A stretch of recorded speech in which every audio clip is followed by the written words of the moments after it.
Clinical metagenomic sequencing for diagnosis of meningitis and encephalitis.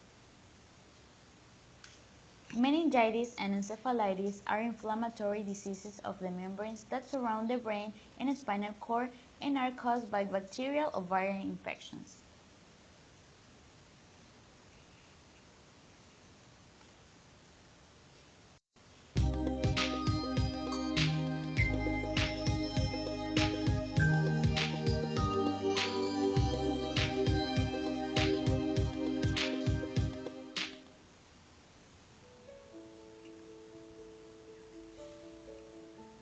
Today, we will discuss meningitis.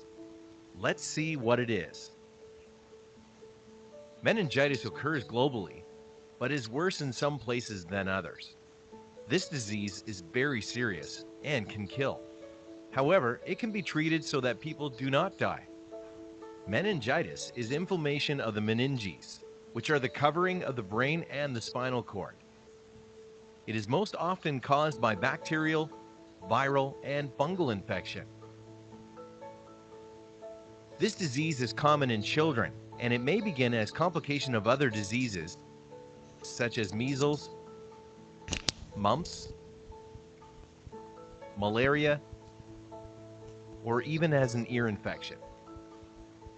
Community health workers, parents, and carers can all play a role in reducing the number of deaths caused by meningitis.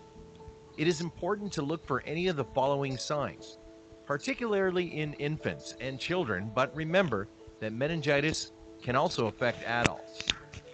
A high fever is a common symptom and can be accompanied with vomiting,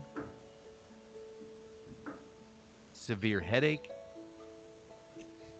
and a stiff neck where the child looks very ill and lies with his head and neck bent backwards. In babies less than 1 year old, the soft spot on the top of the head, known as the fontanelle, may appear swollen, known as bulging fontanelle. Sometimes a child suffering from meningitis may also experience fits or convulsions. At the late stage of meningitis, a rash may be visible on the child's skin. If you have a glass available, it is possible to do the tumbler test. If the glass is pressed firmly against the rash, it will not fade and will remain visible through the glass. If this happens, you must seek medical advice immediately. But remember, you must also be aware that a rash does not always appear in a sick child or adult. Sometimes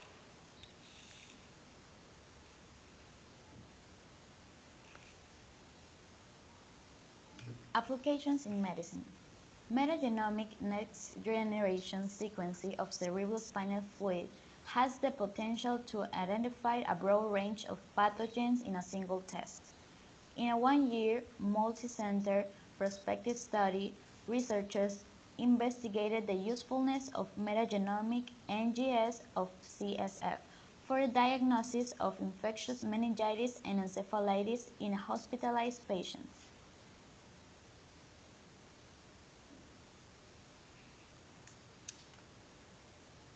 HSV is the leading cause of viral encephalitis.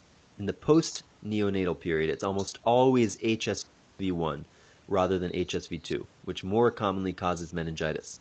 Although in neonates, it can be caused by HSV1 or HSV2, but we're not going to talk about neonates here. The first time you get infected with HSV is called primary infection, and when it reactivates from sensory neurons, it's called a recurrent infection.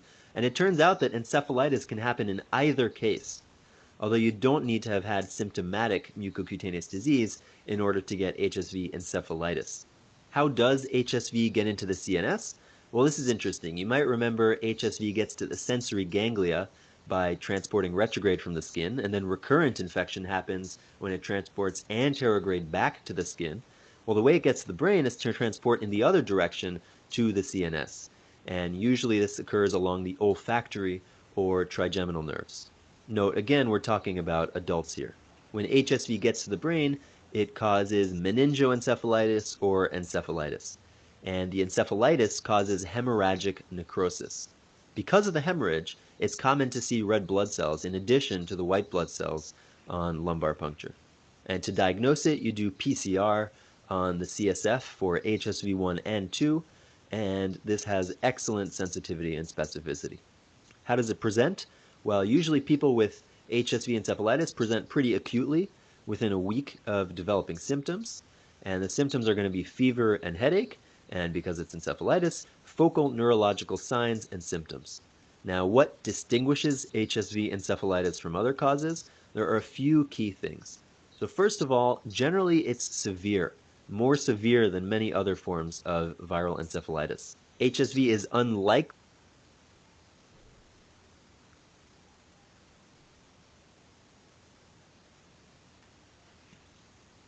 Pros and cons. Pros. Longer overall survival, long-term effects. Cons. May cause side effects like nausea, vomiting, loss of appetite, and weight loss.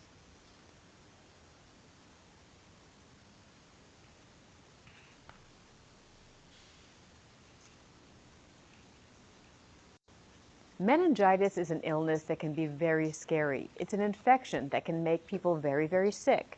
Babies who get the disease are at particular risk of getting dangerously ill because it can be tricky to diagnose and symptoms can escalate quickly. More on how to recognize and treat meningitis from Mayo Clinic. Very smiley, very happy kid. That sums up little Jimmy Morse. But when symptoms of meningitis hit, he became very lethargic. He had a very high temp, 104.5 under the arm, and he was making a lot of moaning noises and just was not with it and wasn't acting like himself. And he had a rash, like a little bit of like a reddish rash on his stomach. Since Jimmy's a baby, he couldn't tell anyone if he had two other telltale signs of meningitis: headache and stiff neck. So meningitis is inflammation of the membranes around your brain and spinal cord. Dr. Ritu Banerjee says meningitis can be caused by viruses or bacteria. Bacterial meningitis is more severe. The bacteria that cause meningitis typically live in our nose and airways. In rare cases, the bacteria can get into your bloodstream or meninges, which are the membranes surrounding the brain and spinal cord. Left untreated, meningitis can cause brain damage and even death. So it's vitally important to get emergency treatment fast.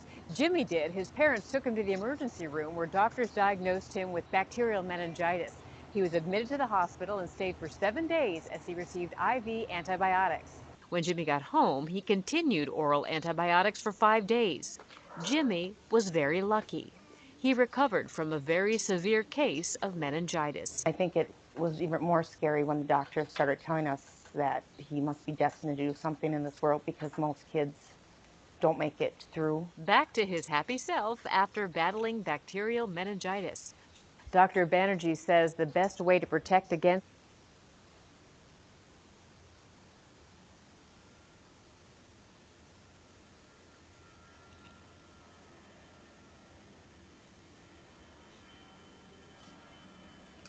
Routine microbiologic testing is often insufficient to detect all neuro-invasive pathogens.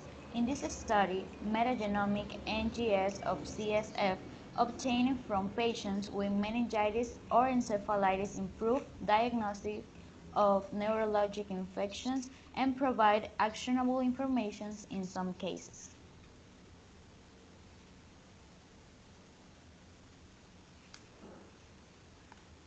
In this unit, we're going to talk about viruses that infect the brain. So let's start by defining the terms that we're going to need. Meningitis is inflammation of the pia, the arachnoid, and the dura, which are the meninges that surround the brain. Encephalitis is inflammation of the brain itself. And meningoencephalitis is when you have both. And we're going to talk about viral meningitis, encephalitis, and meningoencephalitis. And as a place to start, let's ask ourselves, how do viruses get into the central nervous system? There's two main ways that they can get into the CNS. The first is hematogenous spread. Hematogenous means coming from the blood. And so to get into the central nervous system from the blood, that means that the viruses have to get through the blood-brain barrier, which means that either they have to directly infect and pass through the endothelium, or they need to pass between endothelial cells, either by disrupting or loosening the tight junctions between endothelial cells, or by sneaking a ride on cells such as immune cells that might be passing between the endothelial cells. The second way that viruses can get into the brain is through retrograde axonal transport. And the way this works is that viruses get into axons and follow them all the way back to the central nervous system. Now, because neurons can be so long, they actually have transport mechanisms that carry molecules along the axons in both directions, kind of like mini railroads. And viruses actually hitch a ride on these transport mechanisms to travel into the CNS. Now, once viruses get into the CNS, what symptoms do they cause? Well, both meningitis and encephalitis can cause fever and headache, and there's definitely a lot of overlap between these two syndromes.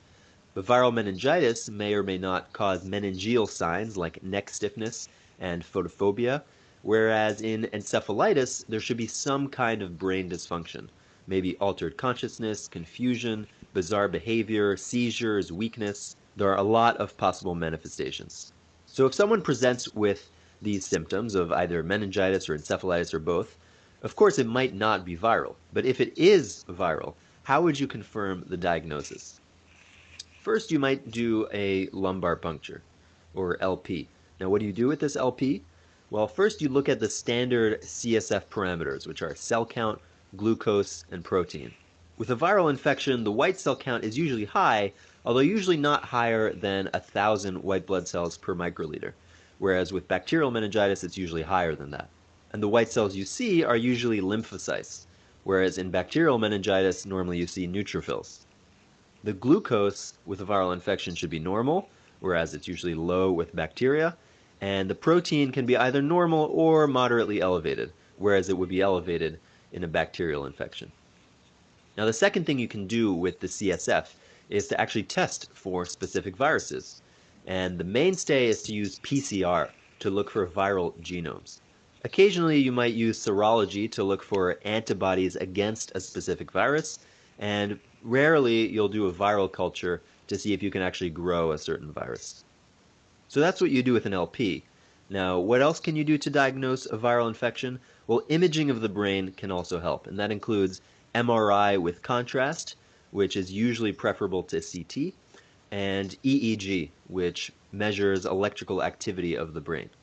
And you can see meningitis and encephalitis with these, and actually specific viruses can show distinct patterns on MRI and EEG, as we'll talk about.